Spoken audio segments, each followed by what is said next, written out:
Hi, everybody. Welcome back. Welcome back on VCTV, Venture Capital TV from LaToken. My name is Sonny Mohanty. I'm the host and moderator of the show.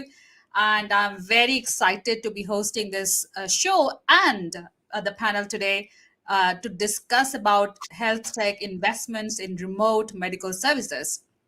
I'm also the regional director of LaToken based in Singapore. So that's my introduction. I'm very excited to introduce the speakers of the panel today. Let's just have a quick round of applause. Ta-ta.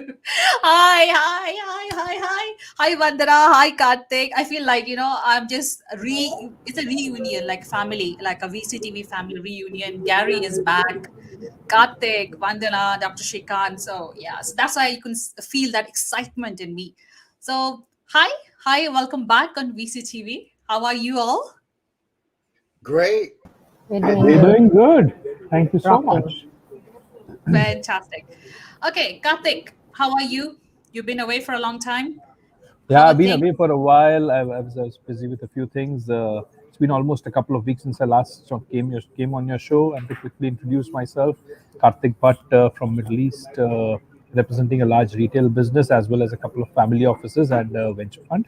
And sector agnostic, trying to do a few things in whatever little time that I have.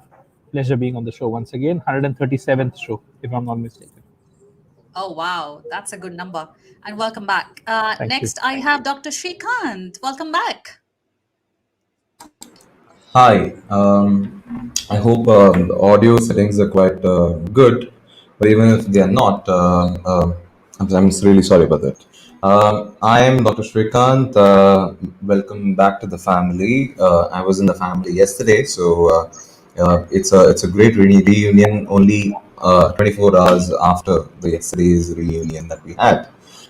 So that being said, I act as a legal counsel for the Forbes 500 in India, and apparently the Forbes 500 has expanded its list with a lot of new inductees in its list in India, which I'm not privy to.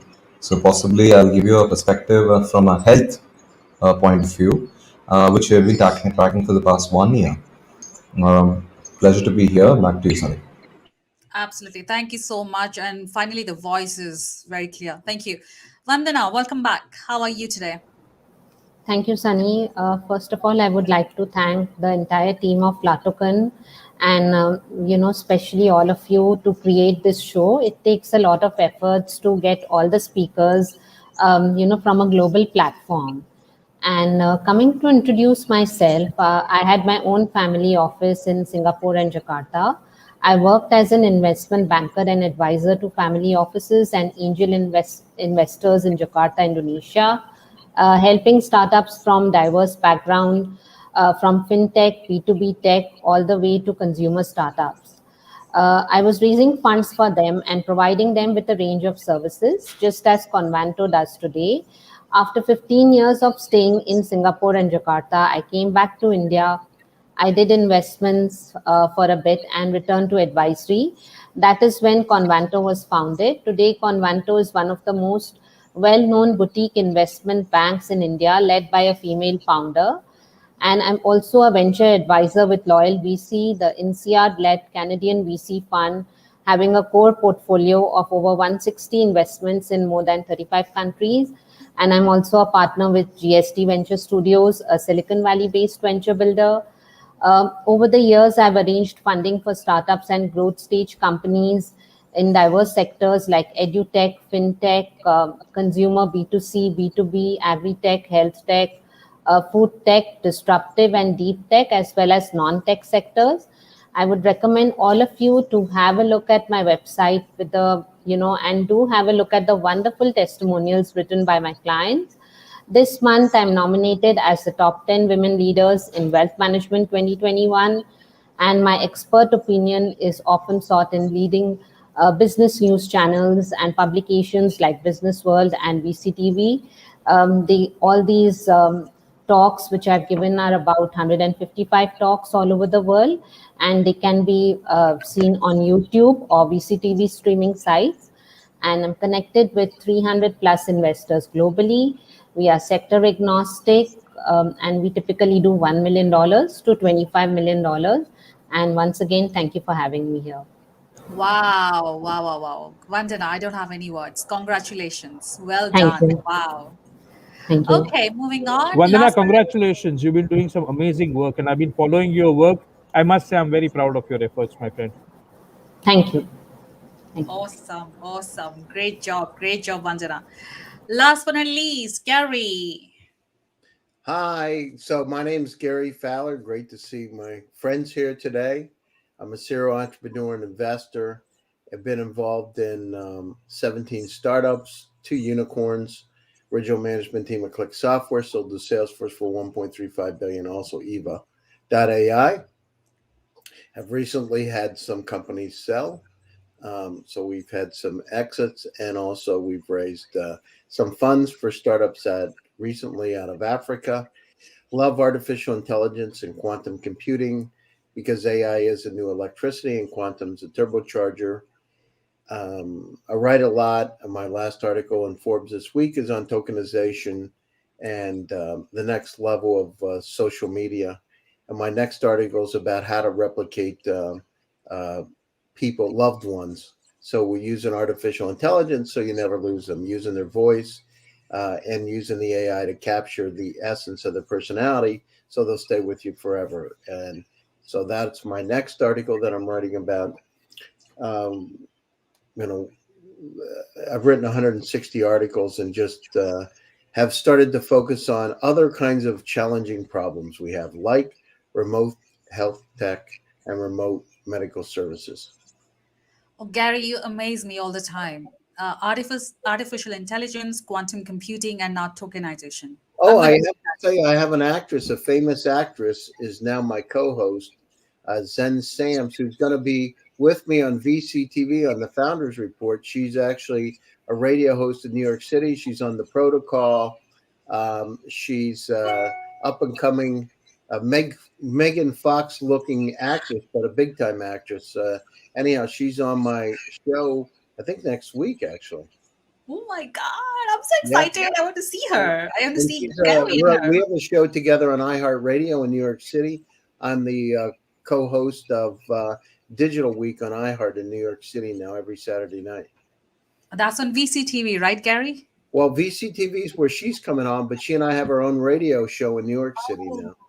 Okay, I'm going to watch both of them. Thank you so much. Yeah.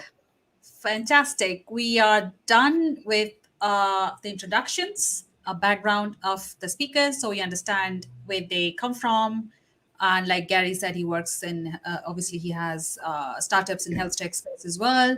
And Kartik, we know, represents family offices, investor in health tech. And obviously, Vandana has portfolio companies who are in the space. And Dr. Srikant also contributes a lot in the space. Uh, it's about investments in remote medical services that we're going to discuss. I'm going to start with Kartik. Kartik, so how big is this remote healthcare market, and how this market has grown since the lockdown in 2020? So it's grown significantly. Last 18 months has seen a quantum change in the way the healthcare business has been. And considering that we are a very keen investor in the healthcare space, we have seen a shift in the dynamics from locational specialized healthcare and being a surgical procedure which is limited to certain geographies. Now, the entire healthcare industry is moving towards remote medical, and be it in diagnostics, be it support, be it as postnatal or post-operative care, or even telemedicine. Businesses have grown. Telemedicine as an industry, specifically cyber health and telehealth in Middle East and Africa, used to contribute just about 0.5% to 1% of healthcare spends, has now gone to almost 9.5 to 10%, with 18 to 19 insurance operators in the region legalizing slash covering it as a part of their coverage, as a part of their insurance coverage. And more importantly, there's a lot of investments coming in the bandwidth, in telehealth capabilities, in cyber health services, making it far more democratized, far more accessible. Diagnostics is still becoming, and diagnostic remote imaging, robotics, and surgical procedures through data, through online platforms is a challenge. But telehealth is where we see a lot of traction coming in the next few years. Great telehealth. Yeah. Thank you so much, Kartik. Dr. Srikant. Okay, sorry. Dr. Srikant? So, same question. How big is the remote healthcare market and, I mean, growth? You can talk about India perspective. No, I could talk about the global perspective as well. I mean, Sure. I talk about in the India perspective because I've seen a bit of India, so that's the reason why I give India perspective. But health is something that we have been following even before the COVID hit us, right? Health has been a sector, or med tech has been a sector that has been interesting. And if you see the investments that have happened in India, I mean, globally. India would actually top the list if you see, because we have had a slew of acquisitions that have happened in the medtech space, especially the last mile delivery of medicine as such. If you ask me where medtech starts and where medtech ends, the medtech starts at the research phase. So we have not seen investments in the research space at the moment. What we have seen is investments happening at the last mile, which is the delivery of manufactured drugs and so on and so forth, or medicine and so on and so forth. So, allied services is insurance, of course, right? Medicine comes with insurance. I think even the insurance space has grown phenomenally globally. And in India, we've had new insurance players, which was quite unique because globally, if you see, you will not find a single new addition to the insurance business after COVID. In India, we've had a new insurance player in COVID. I don't want to name that particular insurance player. So the point I'm trying to make over here is India is a burgeoning market, and we have got. Yesterday, I made this particular point. It's a 1.3 billion people market, and it's becoming like China, where we have got a bulk of it sitting in middle class, and they can afford certain med tech, and they want accessible med tech. So in that particular regard, I think startups which can solve the solution. I mean, which can solve the problem of me having, let's assume, a need for a sugar control tablet, and I need it in the next 2 hours, I don't have to go to the nearest pharmacy. I don't have to step out. So, it should be delivered to me. So that is something that interests, I think, at the moment. And of course, the video conferencing or the video checkups that have happened. I mean, I've visited a doctor, what, 2 years back. Um, so, so the doctor visited me twice. So I'm going to make a paradoxical statement. I did not visit the doctor for the past 2 years. The doctor has been visiting me for the past 2 years, and that too, she or he has been visiting me over the phone. So I just show, the lesion or the scratch marks and so on and so forth, and whatever my son has, and it gets resolved. So, insofar as minor diseases or minor instances are concerned, I think telemedicine has basically evolved at a larger degree. Insofar as larger procedures, for example, if you ask me, I have a block in my heart and I need to get operated. Can I do it at home? No, of course not. So maybe I envisage a future where we can do it at home as well. Wow, that will be, oh, I don't know how that would be. But thank you for sharing those insights. Gary, over to you next. Yes. So, I mean, if we look at the market from a global perspective, right, it's this year or in 2020, it was about 6.1 billion, expected to grow from 2021 to 2028 at 17%. So it's a huge market opportunity. And at the same time, think about this, Sonny, the virtual health platforms, that are out there today. And again, with the increases we have here in Florida of the Delta virus, so hospitals are packed solid again.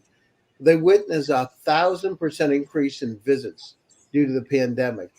And at the same time, if you look at telehealth was growing pre-pandemic, there was about a 4,000% increase before 2020, from 2019 to 2020. So this is on the U.S. side. So we're seeing this increase, and at the same time, think about this. We've got, we have a company that is dealing with elderly, and to be able to look at the elderly population and to be able to understand how to remotely monitor them. The company's called Zemply. Think about the aging population and the cost that it costs in the U.S. to go into a nursing home. I know with my father, it's $14,000 at the time a month to put my dad in a nursing home out of pocket every Right. month. So having these remote services for elderly to be able to monitor them using artificial intelligence to understand what kind of movements, not with the video, but movements. These are some of the technologies. It's not just about the pandemic. In many parts of the West, we've got these elderly populations. For instance, I was in California, my father was in Pennsylvania, and we had to set up his house. I set it up completely, about $90,000, and setting up his house so we could monitor it. We could understand what was happening to it. Why? Because of quality of care. If you're living at home, you live longer, right? It's called the end well. So I see this as really another trend. It's not just about the pandemic, but the pandemic has really digitized and digitally transformed us to allow us to be able to do it more. Because pre-pandemic, oh, I don't think we should do it. How can you get the quality of care? The doctor has to touch you. But now it's changing. So we're going to start to see devices, Internet of Things devices, that start to tie in, that start to use artificial intelligence, that start to become these intelligent assistant that'll go back to the doctor and have the doctor be able to monitor us better real time. Great. Thank you so much, Gary, for those insights. Moving on, I have Vandana next. Yeah, so telemedicine or telehealth has been around for several years, but the pandemic has propelled telemedicine services into being the leading vehicle for remote healthcare. And the healthcare industry accounts for less than 1% of the overall healthcare industry in India, implying a huge market opportunity for health tech. In the past 2 years, there has been a significant growth in this segment, and it's been a good signal of the thesis we all have, which is that we live at an extraordinary time in terms of innovations in biopharma and innovations in the application of technology to healthcare. And it is also one of the very, very competitive markets at this moment. And currently, what we are seeing in this market is so many businesses doing well, like Practo, which is a telemedicine portal, e-pharmacies like 1mg, Farm Easy. Then there are fitness apps and wellness startups like CureFit, and many other remote medical services like healthcare IT, and which has a lot of analytics, home healthcare, personal health management, which are being used by people nowadays. And from an investment basis, if we can improve the that reliability, we should be looking for these opportunities and investing in them. It will make better medicines, it will drive better clinical trials, and it is good for the healthcare systems. Now, one such company that I am working with, it is a SaaS-based model with healthcare providers that is combined with the mapping of insurance providers, strategic partnerships, and in-house technology that will allow us to gain leadership and differentiation position in the market. And they are significantly disrupting the concept of connected care by facilitating the real-time digital communication between patients and providers, including in-person consultations, telehealth, and secure electronic communications between clinics and their patients. And this platform enables active aging for people aged 60 and above, and it has been founded by a group of entrepreneurs and experts in aged care in its leadership team. This company also enables active aging through offerings that are subscription based and aim to address the clinic and social needs of elders at the comfort of their homes. In addition to it, it also provides a high-end bespoke assisted living and memory care facilities, especially in dementia, in case of elder needs, specialized assistance, and daily living due to age-related disorders. So it's only catering to people 60 years and above. Yeah, it's for elderly care. So they have these Yeah. So, assistance. so what stage is there? Is a growth stage, start early stage, or No, no, they are a revenue making company. revenue? Then, Okay. yeah, they're already revenue making company. Oh, that's interesting. Like one platform serving the purpose, like Yeah, bringing in insurers and doctors, pharmacies as well. pharmacies, everything or the press of a button. Like it's like even they have buttons all over their around their homes. At the press of the button, the messages will go everywhere. They'll get emergency help, whatever they need. So that time will be saved, and I think they also get a personal assistance over there that checks on them every day, what they ate, or what is the difficulty that they face today with the maid, etc. Especially for old people who are staying alone. And this Right. is one of its kind that has been created in India. I'm very closely working with them. I'm doing this especially because it's for elderly care. Then there is other technology company that has come up from Singapore that is removing the chemotherapy from the treatment of cancer and curing cancer. So that I'm working also with. So these kinds of technologies that are coming up will really help us improvise a lot. And somewhere we need to thank the pandemic that has come in, which has helped us move and pushed us and create all these digitalized platforms for healthcare especially. Thank you so much, Vandana. I mean, sharing those two startup stories as well. Yeah, Um, Sonny, I want to say something. I had this experience recently. Stanford University is one of the top hospitals in the world. So Stanford Hospital top. And I was out there. I had a procedure done a few weeks ago when I was out in California, and it was amazing to me. Here's a place where you could spend $500,000 for a 5-day stay. That kind of a place. It's that expensive. Anyhow, it was amazing to me that one of the things I found is after talking to the chief of surgery. So this is a world-renowned physician, and I had a procedure, and I actually got to him because I know the president of Stanford.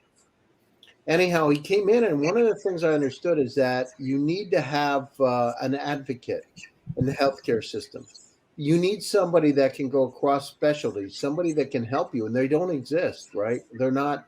The person that does it is a family member. I saw it when my father had his stroke, and I became the advocate and intervened and got his care and got hired nurses to come to the house, etc. But we need to have, when I talk about these intelligent assistants to help in this whole remote medical services environment, you need to have somebody that cares about you and gives you the data. I saw it directly at Stanford University between the folks in surgery and the folks in gastro. They actually weren't communicating. And if I wouldn't have stepped in, I had to wait 3 days, going on my fourth day, to get a procedure done at a place that can cost, $30,000 to $100,000 a day. I mean, it's really expensive there at that place. So we've got to really relook at this entire healthcare system, and a remote medical service is one part, but we have to at the same time collaborate again, because we got to tie the specialties together.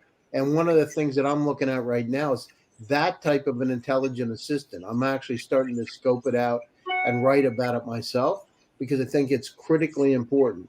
It is in the States, and I know in other countries it's the same. They're so busy they can't talk to one another. wow. Great. Thank you so much, Gary, for sharing that. So basically, if I understand the factors who are driving the remote healthcare market, one is the pandemic, obviously. Second is that there was always a problem. There was always a problem in the society, which was not obviously addressed, as Gary rightly said, with his father's sort of incident that happened. What are other factors that has led to this? sort of space, this remote healthcare space get that much needed attention. Kartik, would you like to take that? Purely demand supply logic. I mean, for example, look at NHS. When I serve on a panel at NHS from your perspective. NHS, it is overloaded. Given We can't hear you clearly, Kartik. Can you hear me now? So NHS in London was Yeah. operating at a 227, 228% capacity during the last 6 months. They had to necessarily drill down their, improve their efficiencies by moving in unnecessary, or rather, I would say, non-emergency care back to private as well as to remote locations. And they had to have intervention coming in from France, intervention coming in from Italy, and intervention from Greek, which is the medical authorities of EU, to take over certain healthcare requirements on a remote basis. Today, DHA from UAE, which has excess capacity built in because of the kind of coverage that it has and the mandatory requirements by the government here, is able to offer remote medical services to Sudan, Mozambique, and Botswana with as low as $1.50 per consultation. When you look at $1.50 per consultation, you're talking about just about 6 dirhams. It on an average costs us 75 to 80 dirhams for a consultation here, without medical coverage, without insurance coverage, and with very limited medical facilities available in certain parts of the world.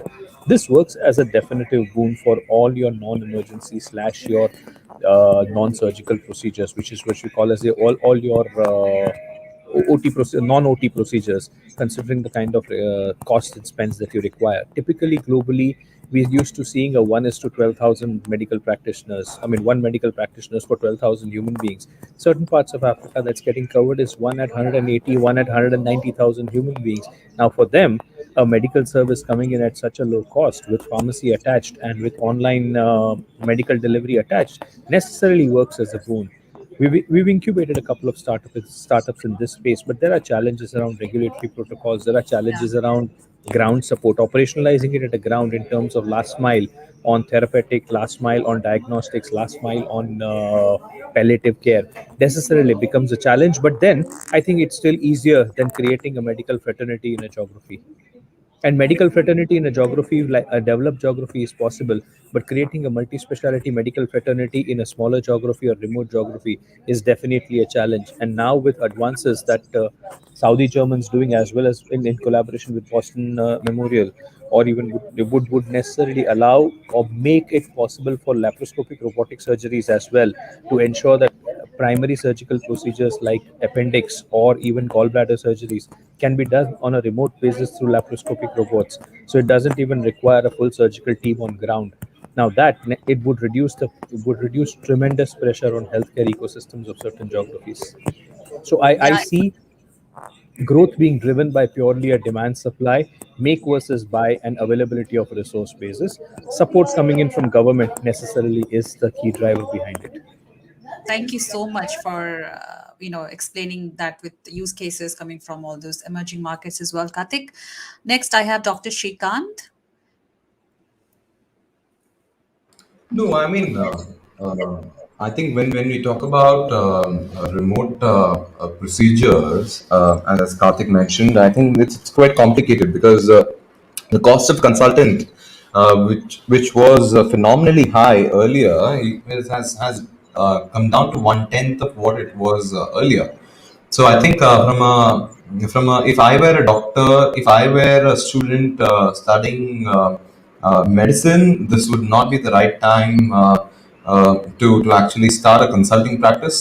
I would be paid a pittance. So that being said, but I would be busy, around the clock. So this is what I have. I have invested personally, Sunny, in a particular startup, which basically offers round the clock services, emergency care and so on and so forth. So they will accompany you to a facility if needed be. You want to go to a NHS, you will have a doctor with you going to the NHS. So you'll have the comfort of having a second opinion right next to you when you're having the first opinion. So it's making a paradoxical statement. It's a second opinion which is being obtained even before the first opinion is being obtained, right? So insofar as that is concerned, I think that's an investment that I've made personally, which is about $1 million or so. so what I'm trying to say over here is that is more accessible, like Kartik very rightly messaged in the chat, and he pointed out orally as well, that I think accessible health is what we are looking at the moment. We should be looking at Stanford consulting in India at really accessible cost. So a middle class or a poor man or a woman from India should, or a child from India should be having the second opinion from Stanford and from whatnot. So from that particular perspective, I think the area, the domain is wide open. What had prevented doctors from doing this earlier was basically the physical touch that they wanted to see and touch a particular patient and sense out what the patient basically is thinking about.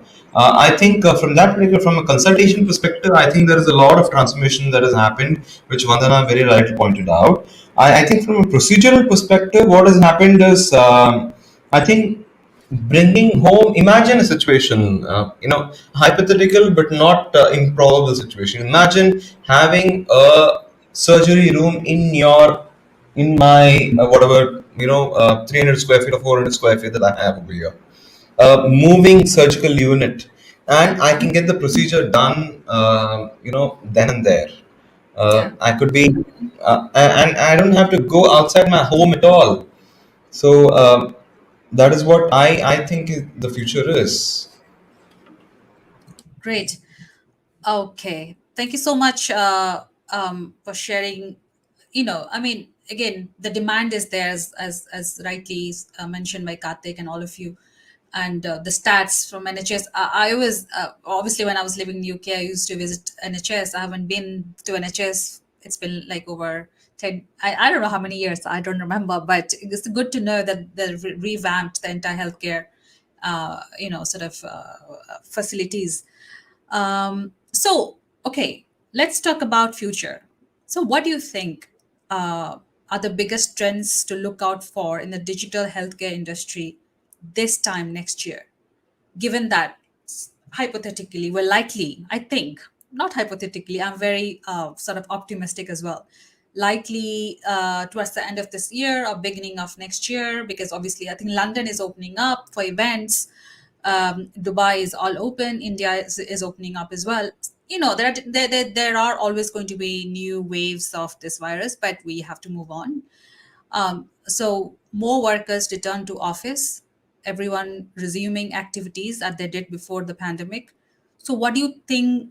Do you think this remote healthcare, like the telemedicine, is it still going to be something which is very appealing to the investors, to invest the startups in the space? Do you think still going to be there, that popular right now, that it is right now? Who is going to take this?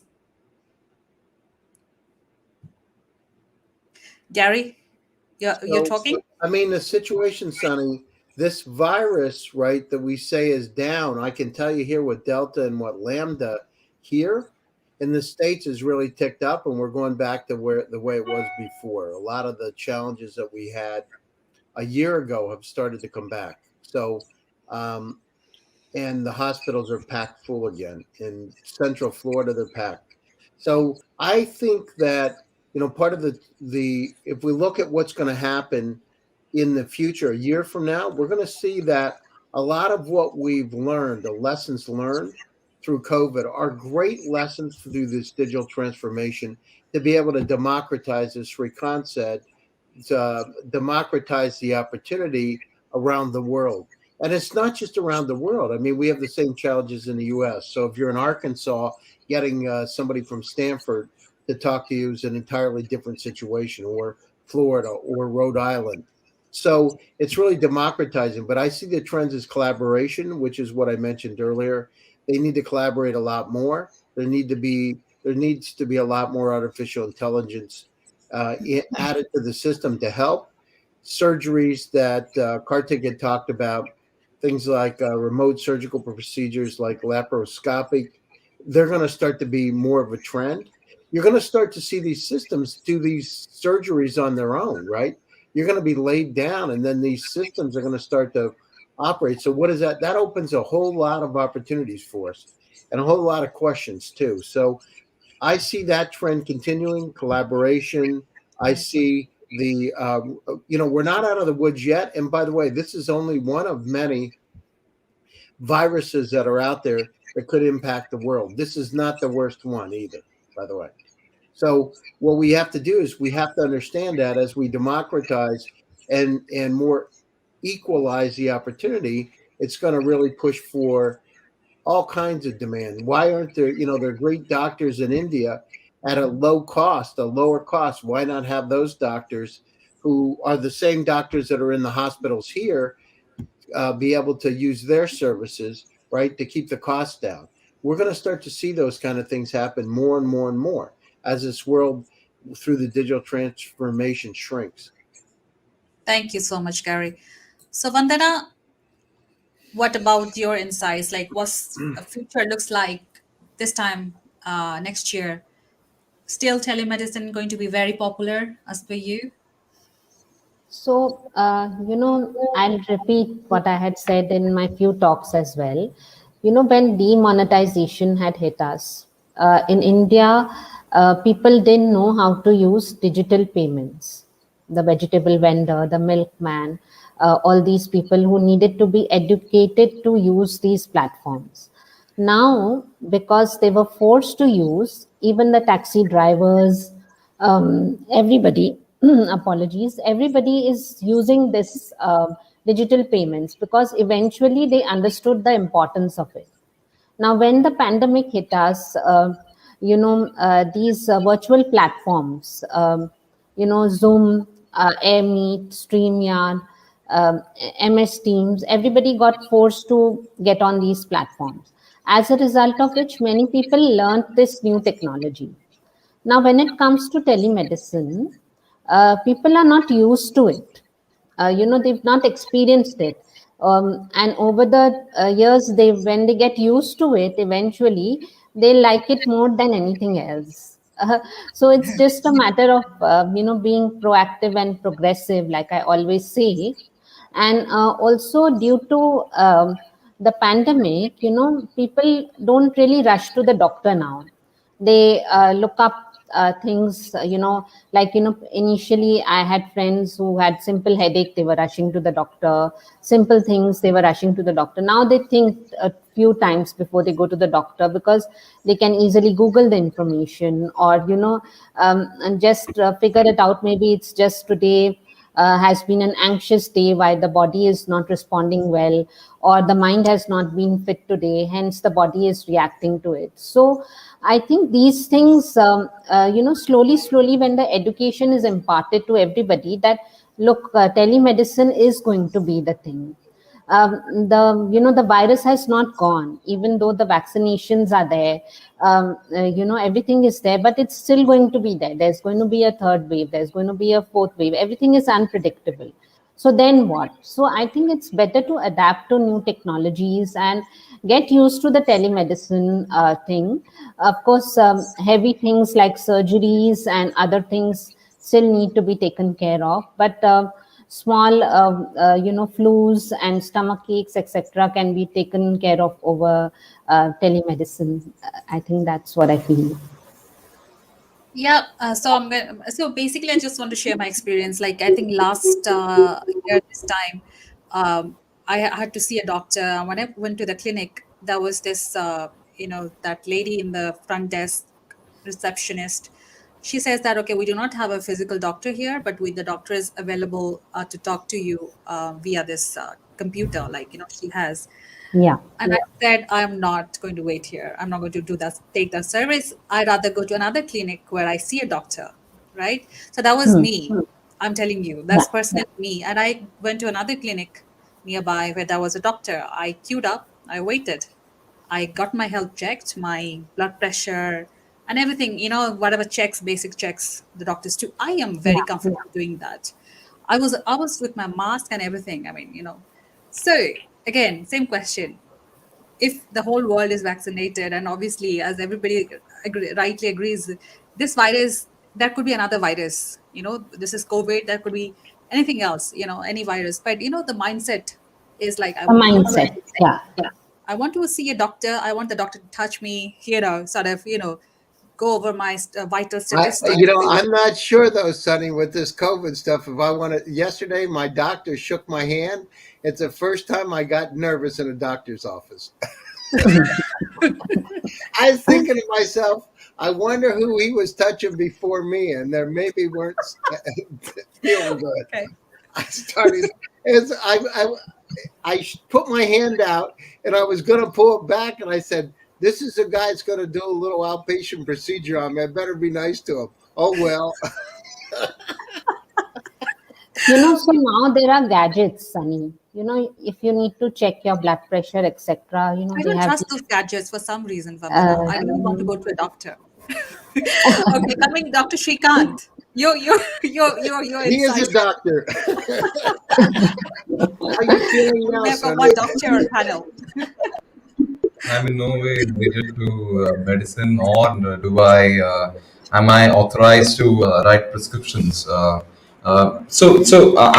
think I would double down on what Vandana said, and balance between what Gary and Vandana have a perspective on medtech as such. I'm very bullish because there are so many procedures that can be done. I mean, how are hospitals built? Hospitals are built in large campuses, and we have the doctors coming in, and they have their own hospitals. And education is just two things that have completely shifted after the pandemic, because you don't go to a university anymore. The university is more democratized. I can search for a Harvard professor. I mean, it used to exist before, just that we didn't know about it. There used to be something called OpenCourseWare, OCW, by MIT, where YouTube lectures were there of MIT professors on various topics, and we just did not know it. And after the pandemic, now we go to YouTube and we find every information that we need at a click of a button. Now, go to the same video streaming portal and search for surgical procedures, and you will find hardly 3 or 4 videos on a particular surgical procedure. So, I think that is something which is, from a mindset perspective, that has to change. I think I would see that the end goal of medtech has been reached, will reach only if I am able to sit in this particular room.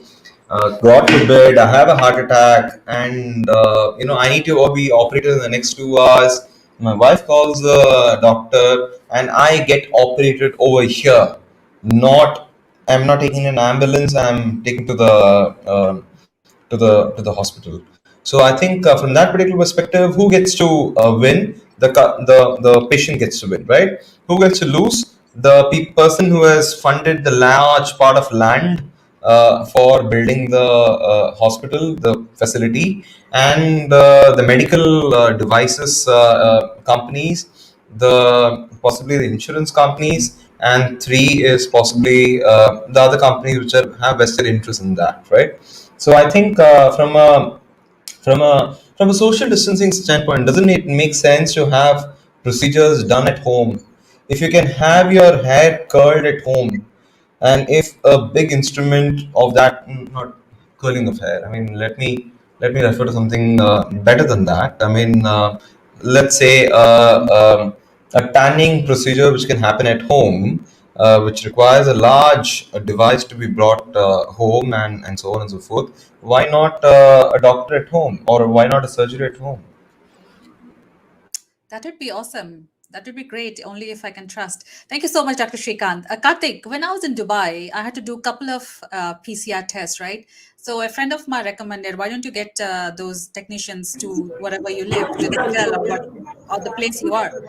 Uh, First, the cost was almost triple. Like if I went to a clinic and take a PCR, and Dubai, all these hospitals or clinics were open, and there was not a big queue then when I was there. So I conveniently went, did my PCR test, maybe thrice, fourth. I mean, how many times I don't remember right now. I found it very convenient. But a friend of mine, sort of had somebody coming in. But the difference was when I went to the hospital, they did my basic checks as well, like my blood pressure and all those check, that gives me a peace of mind. But when the technician came home, all he did was he was busy because he had other patients to do the PCR test. He was so quick, and literally the test he did, I saw the difference between how I was treated versus how he was treated. So Kartik, do you think, when if the world goes back to normal this time next year, people are going to still be very conveniently talking to a doctor online, or they just prefer to go walk in and just So do the test? again, it's a cart before the horse or the horse before the cart analogy, and I would look at it in that manner. It's evolution of healthcare, and evolution of healthcare is continuous, whether it's pandemic or non-pandemic. Pandemics just hasten the entire evolution. Obviously, the systems are not prepared today to handle the kind of pressure that exists on the system when a country, let's say like Brazil, or for that matter even Mexico, conducts 190,000 to 200,000 tests per region on a daily basis. There's tremendous pressure on healthcare facilities, and that necessarily will determine the experiences. But going forward, I think as the evolution and the economies of scale start setting in, healthcare from telemedicine is the first step in this direction. It would move into telediagnostics, it would move into teleimaging, it would move into telesupport, and then finally it will move into robotic surgeries are already getting piloted. I spoke to you. Only thing that is not being done is your intensive care surgeries, or your secondary and tertiary surgical care is not being taken care, because that requires a medical practitioner to be present. In terms of evolution, I think a lot of geographies have started even imaging, monitoring of lifestyle ailments, which means your sugar levels and your blood pressure levels can be monitored on a remote basis. Your imaging and radiation procedures are also being done on tele basis. So I think that's the way that the industry is going to move, because at some point the healthcare is becoming as expensive or prohibitively expensive because of the demand supply gap. So to fill this demand supply gap, innovation or through digital routes would necessarily make it cheaper, and it would make it accessible to different parts of the world. So we as a business are all about bottom of the pyramid. We do not believe at the top of the pyramid. We don't live on the top of the pyramid. We believe in bottom of the pyramid. So we are a $1.5 to $2 businesses. We have a very strong and a bullish view on a category like this, and we're very convinced that this is the way to go. Thank you. Thank you so much. Thank you, Vandana. I think Dr. Srikant, Gary, Kartik, everybody just, sort of summarized it very nicely. This is the future. So talking about investments, where are you looking to invest in the next coming years? If it's a health tech startup, where exactly, Kartik? Telemedicine, and one that I wouldn't say we are doing it, but what we have done is an extension of that, is getting x-rays and certain primary care imaging technique being built in certain geographies to monitor certain. For example, I don't need a radiologist in certain geographies, so we're working on that. We are working on diagnostics, and we are working on primary support for lifestyle ailments on an online basis. If that works, we would be active in that space. But at the moment, we are not. We've got only one telemedicine startup that has worked well for us. Yeah, thank you so much. I think telemedicine startups boomed, sort of. Low cost, high resource, human and skill-based startups. Technology is democratized in this case, so you don't need to create something new. Yeah. You can use a technology, and it's about how strong your aggregator network is. And if you try and layer it, the challenge is I see a lot of startups that try and do everything in this space. You bring a doctor, you bring a patient, then you bring a pharmacy, then you try and bring a insurance on top of it, then you bring a surgical procedure on top of it. The industry has not reached a level of maturity. No. First, start by bringing in a doctor and a patient together. Let them Yeah. evolve for at least a couple of years. Let that connect, and let the patient and the doctor get used to each other. Once they are used to each other in this mode of engagement, then complicate it by adding layers. When you try and complicate it right from day one, you will have a beautiful fancy 5-star hotel with no guests in it, and that's what's happening to a few startups in this part of the world. I totally agree. I totally I agree. love Yeah. that. A 5-star hotel with no guests. I mean, Gary, I see a lot of people trying to I do love that. that too. A 5-star hotel with no guests. Oh my God, that's gonna be a disaster. Gary, so where you putting your money? Yeah, I mean, I'm really interested in this whole idea of artificial intelligence and intelligent assistance for healthcare. I'm interested in collaborative tools that need to happen. I'm interested in all kinds of technologies that will help for the advocacy that I discussed earlier. I'm interested in this new area. We've got a lot of data. Part of the challenge that doctors have today is that they're inundated with data. They're in this state of infobesity. And so tools that'll come out that help them to be able to make better decisions and also help make those decisions for them. So they're more based on the data rather than opinion. Right. So I'm interested in those areas. So Gary, very clearly, technology, right? Well, technology is really important because we're inundated with data, and it's about the data. The doctors don't understand what's going on around them because there's so much data, and they have so many patients. I mean, Right. how can you imagine going in, if you're in a doctor in a hospital, going to a room and you get a clipboard and it said, and there's 3 pages, and you're trying to read what's going on, but you're not intimately familiar with this patient. Imagine having an intelligent assistant that can go around with you. You come into the patient's office, scan a QR code, and it starts to brief you and starts to talk about, what some of the complications could be and helps you make that decision better. Thank you. Thank you, Gary. Dr. Srikant, coming over to you. So let's take a calculation over here, right? A senior doctor typically earns about $30,000 a month. Let's assume that he or she works for 30 days a month. So that basically boils down to $1,000 per day, right? And in a day, let's assume that she works for 10 hours. That basically means that she is earning $100 an hour, right? Telemedicine, on the other hand, is going to cost you $1 an hour. To get that particular doctor. So we are talking about 1/100th of the cost, right? I would put my money in something which would give me more value for the dollar, exact dollar. It is a real dollar, right? For $1 that I'm putting to a doctor, I would have to get surgical procedure. I would get the entire comfort of sitting at home, surgical procedure done, everything being done. If I'm paying a premium, even if I pay a premium, not $1 per consultation, even if I'm paying say $20, which is 1/5 of what I would pay to a physical infrastructure. If I'm paying $20, I should be they should be able to come with the surgical equipment and so on and so forth. So I'll put my money on something which has got the propensity to do that, and I would wait for a heart attack to happen so that somebody could operate on me at these 4 walls that I have. Yeah, this one, I just remember something. Back in the days, we had 2 options: home birth or going to hospital for a delivery. Even though the option once many women would opt for that, I never sort of believed in that. Similarly, I would go to a hospital for anything. That's just me. Vandana, over to you. So, in terms of investments, I would look at stem cells deals. Those pills that help diagnose the problem faster, e-pharmacies, telemedicines, AI, anything that helps to solve a larger problem. Like, many patients suffer when they do chemotherapy.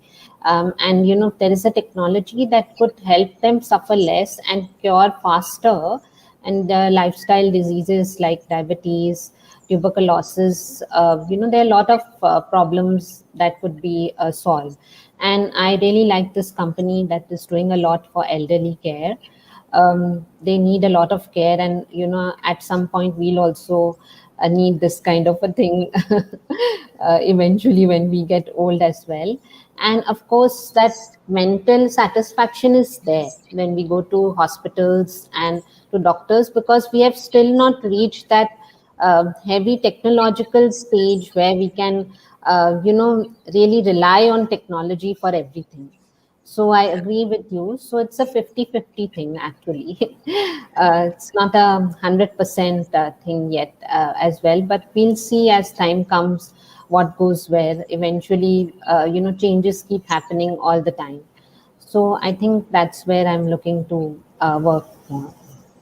Yeah, hey, Awesome. Sonny, I want to say something. I actually co-founded a company that is a remote elderly care company. She's actually an Indian. She came from India. She's a Stanford MBA. I co-founded it based on my father's experience. It's one of the top 7 companies in the U.S. In terms of that environment for remote patient monitoring for elderly. So, I mean, it happened based on my own experience. It's her experience with her dad in India. So we put a company together that exists. So I mean, it's I did it because of necessity, but I think more and more, this is just one little tiny crumb of what needs to happen. Great. Awesome. Thank you, Gary. I think that's that area, that space. I think I totally agree, Vandana and Gary. Elderly care expenses are quite high in US. I think in India we do not have elderly care as much. I guess I do not know. I think Vandana, am I right? Yeah, we now things are changing. Now people are taking more care towards it. But initially, people would, rely on more old age homes and other stuff, etc. Now it's changing. Yeah. Dr. Srikant and Dr. Kartik, not Dr. It Kartik, Kartik. depends on it depends on what you call elderly, right? I mean, I disagree.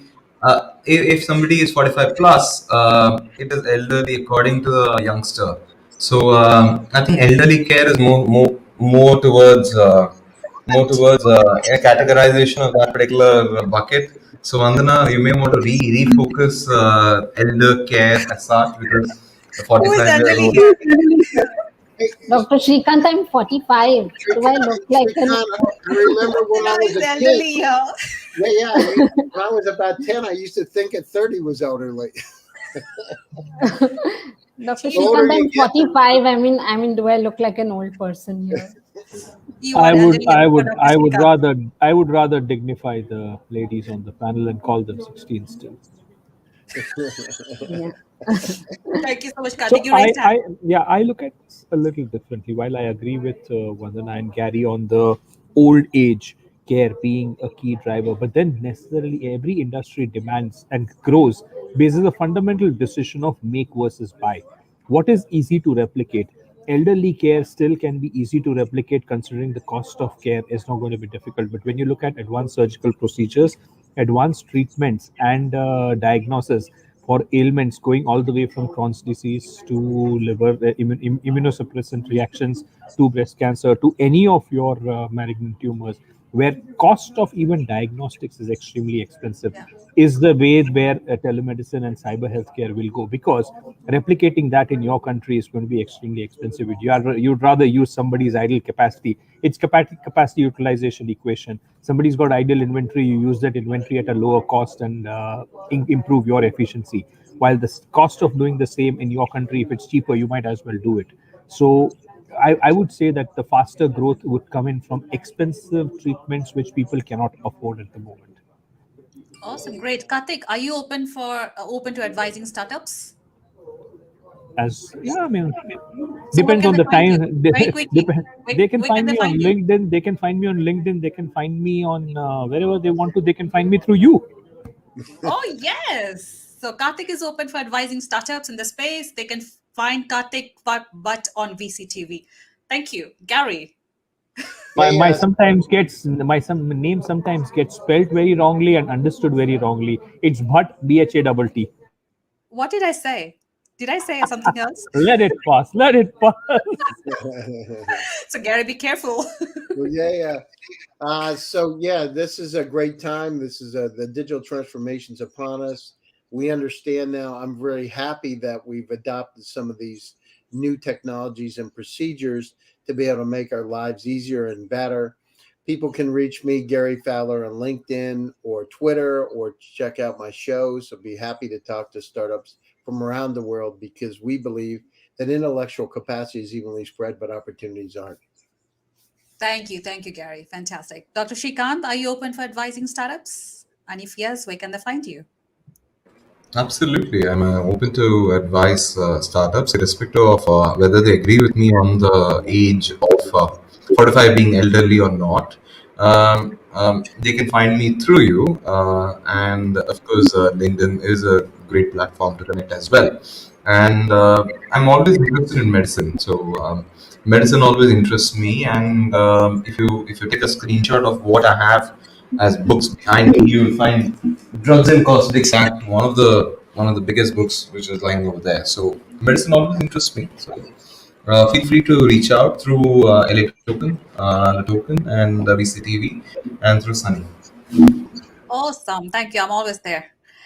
Okay, Vandana, we know how to reach you. Would you like to add something before we wrap up? So, yeah, so most of the health problems that we get are because of our mind.